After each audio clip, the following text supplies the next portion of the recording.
आज का कार्यक्रम बहुत दिल को खुशी होती है कि वक्त की और हालात की नजाकत को समझते हुए, उसकी जरूरत को समझते हुए कार्यक्रम अंजाम दिया गया। इसके पीछे के मकसद को भी हमको समझना पड़ेगा कि कम खर्चे में अपने बच्चे बच्ची के निकाह हो, और वो जो पैसा जो तुम्हारा जायज पैसा है, वो पैसा बचा करके तुम आने वाली पीढ़ी के लिए, उसकी पढ़ाई के लिए, उसकी लिखाई के लिए, उसकी बेहतरी बेहबूदी के लिए आप इस्तेमाल कर सकते हैं। आज बहुत दुख के साथ कहना पड़ता है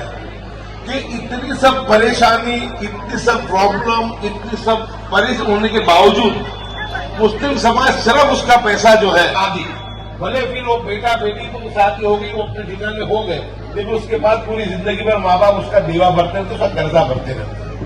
लेकिन हमने कभी भी हमारी पीढ़ी के लिए नहीं सोचा कि क्यों सुन्नत तरीका बताऊं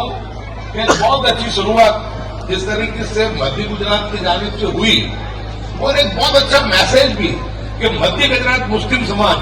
हमेशा कोई भी कार्यक्रम करता है, उसमें हमेशा हमारे सेक्युलर हिंदू भाइयों की उसके अंदर उपस्थिति होती है। मैं मानता हूं कि बहुत हालात की और वक्त की जरूरत। मध्य गुजरात के मोरज में सामूहिक लग्न, एकता और सादगी का संदेश।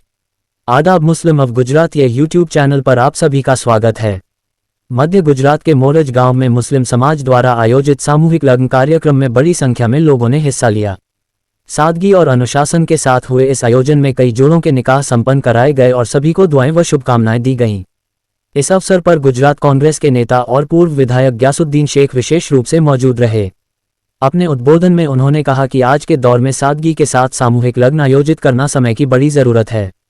उन्होंने समझाया कि अक्सर लोग बच्चों की शादियों में जरूरत से ज्यादा खर्च कर देते हैं और फिर पूरी उम्र कर्ज चुकाते रहते हैं, जबकि कम खर्च में सादगी से की गई शादी ज्यादा बरकत वाली होती है।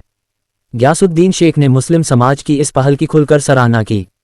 उन्होंने कहा कि मुस्लिम समाज जब भी कोई कार्यक्रम करता है, उसमें हिंदू भाई भी शामिल होते हैं। यह अपने आप में हिंदू मुस्लिम एकता का बड़ा संदेश है। उन्होंने समाज के जिम्मेदार लोगों का धन्यवाद करते हुए कहा कि ऐसी पहलें आगे भी जारी रहनी चाहिए ताकि समाज में भाईचारा, सहयोग और आपसी समझ मजबूत हो। कार्यक्रम में दुआएं, निकाह की रस्में और सादगीपूर्ण भोजन की व्यवस्था की गई। अंत में आयोजकों ने सभी मेहमानों का शुक्रिया अदा किया और नवदंपतियों के खुशहाल भविष्य के लिए दुआ की गई। ग्यासुद्दीन शेख का पूरा भाषण लोगों के लिए एक बेहतरीन सलाह और प्रेरणा का संदेश बनकर सामने आया।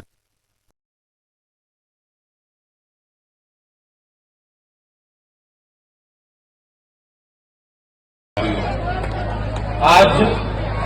इस मुबारक मौके पर इस कार्यक्रम में उपस्थित मेरे बड़े भाई और मध्य गुजरात मुस्लिम सेवा समाज के अध्यक्ष करीम भाई मलिक साहब, हमारे अशफाक भाई, आसिम भाई, हमारे साथ में आए हुए मूसा भाई, अताउल्लाह भाई, सलीम भाई और सभी दीगर हजरात,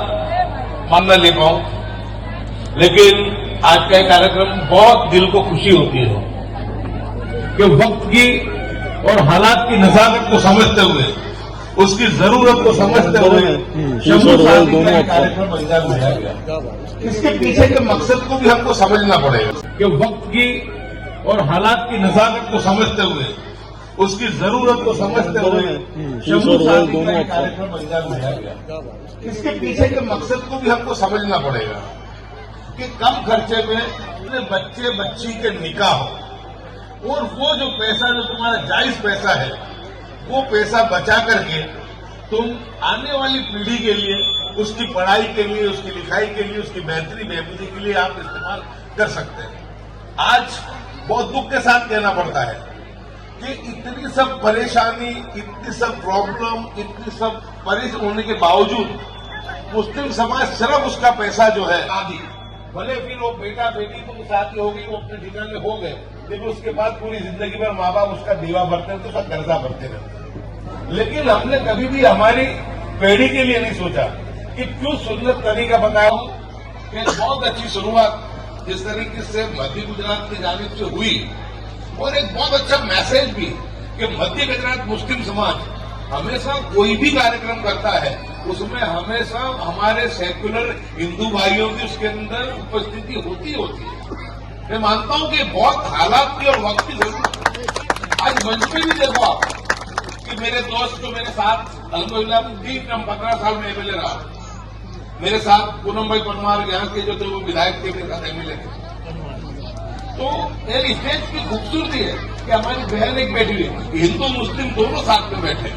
यही वक्त की और हालात की जरूरत है और मध्य गुजरात यही काम को बहुत बखूबी अंजाम देता है कि जहां कहीं भी हो तो हमारे मन की जैसे आज इतने सब उलमा इकराम बैठे हैं जो हमारे सर के ताज। इसी तरीके से जब भी कोई कार्यक्रम होता है तो हमारे जितने भी साधु संत हैं उन तमाम को भी मध्य गुजरात की जानिब से बुलाया जाता है,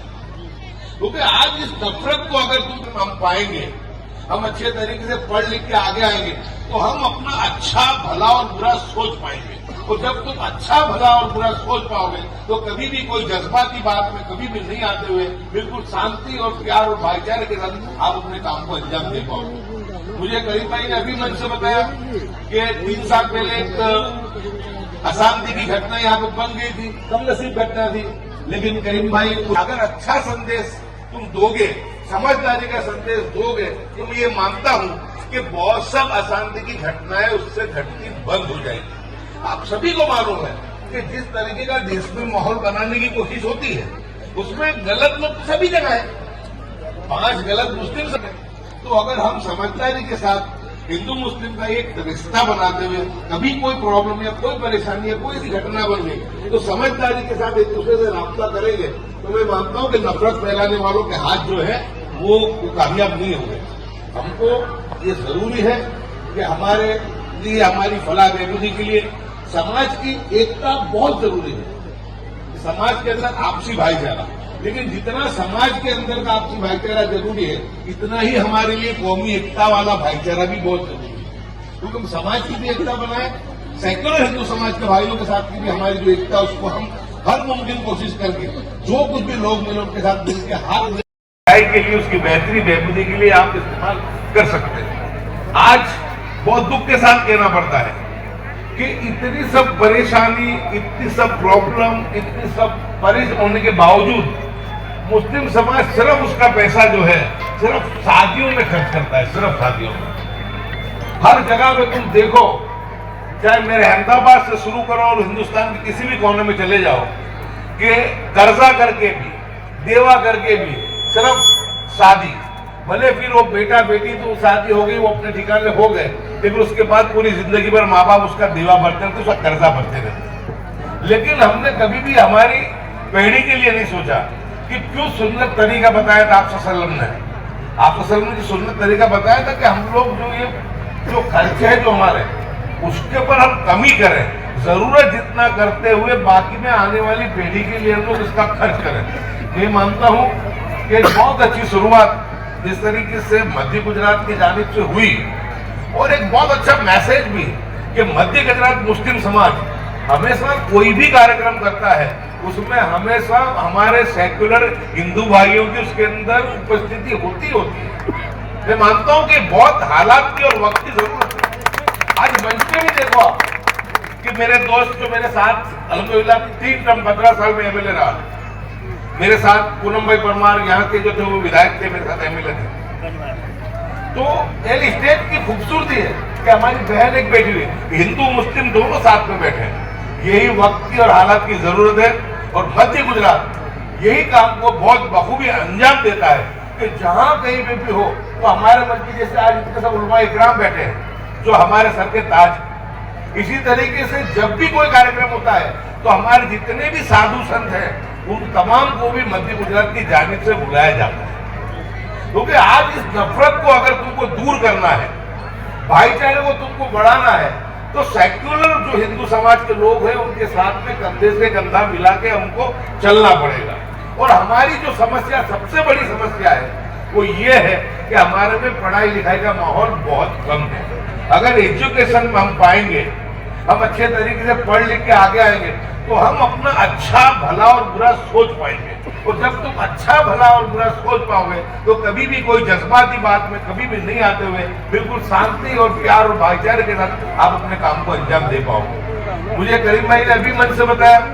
कि 3 साल पहले एक अशांति की घटना यहाँ पे बन गई थी, कम नसीब घटना थी, लेकिन करीम भाई उस वक्त में इस फोरज में आए और हिंदू भाइयों से भी मिले और मुस्लिम भाइयों से भी मिले और दोनों के अंदर आपसी समझौता कराया और समझौता कराकर ये कहा कि ना आप केस करोगे, ना मुस्लिम समाज सामने केस करेगा, ना हिंदू समाज करेगा, ताकि एक कोई जो खाई है वो दुश्मनों की न डले और जो मोरज का भाईचारा है वो भाईचारा बना रहे। मैं मानता हूँ कि कभी कोई कम नसीब घटना हो भी जाती है, लेकिन उस वक्त में अकल के साथ, समझ के साथ, समझौते के साथ हमको काम करना चाहिए, क्योंकि हम अगर हमारे आगे वालों की बात मानेंगे, हमारे जो रहबर है उनकी बात को समझेंगे, पुलिस प्रशासन के काम को, प्रयास को हम समझेंगे, मैं मानता हूँ कि अगर अच्छा संदेश तुम दोगे, समझदारी का संदेश दोगे, तो मैं ये मानता हूँ कि बहुत सब अशांति की घटनाएं उससे घटती बंद हो जाएगी। आप सभी को मालूम है कि जिस तरीके का देश में माहौल बनाने की कोशिश होती है उसमें गलत लोग सभी जगह है, 5 गलत मुस्लिम समाज में भी होंगे और 5 हमारे हिंदू भाइयों में भी होंगे, लेकिन समझदारों की तादाद दोनों जगह 95% है। तो अगर हम समझदारी के साथ हिंदू मुस्लिम का एक रिश्ता बनाते हुए कभी कोई प्रॉब्लम या कोई परेशानी या कोई सी घटना बन गई तो समझदारी के साथ एक दूसरे से राब्ता करेंगे, तो मैं मानता हूँ कि नफरत फैलाने वालों के हाथ जो है वो कामयाब नहीं होंगे। हमको